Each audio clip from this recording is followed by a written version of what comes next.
ఒక దుప్పి తనను వెంబడిస్తున్న వేట తోడల నుంచి తప్పించుకునేందుకు ఒక గొడ్లవాడిలో చేరింది.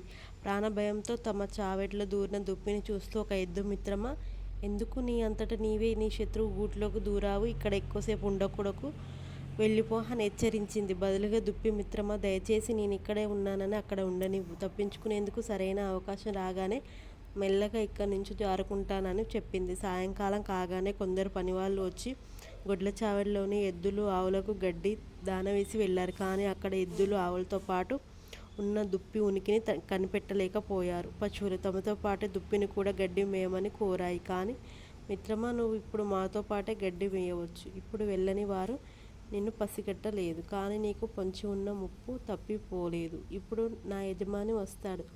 అతడు వచ్చి వెళ్ళే వరకు నీకు ఆపద సమయం అనే చెప్పాలి అని అన్ని పశువులు ముక్తకంఠంతో దుప్పిని దాని చావడిలో నుంచి వెళ్ళిపోమని చెబుతుండగా యజమాని రానే వచ్చాడు. వచ్చి రావడంతో, నా పశువులకు నేను వేసే దాన ఎందుకు సరిపోవడం లేదు?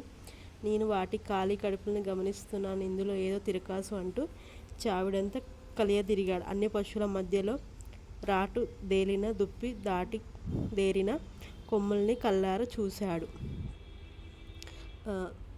కళ్ళారా చూసిన యజమాని తన పనివారిని పిలిచి దుప్పిని బంధించమని పురమాయించాడు.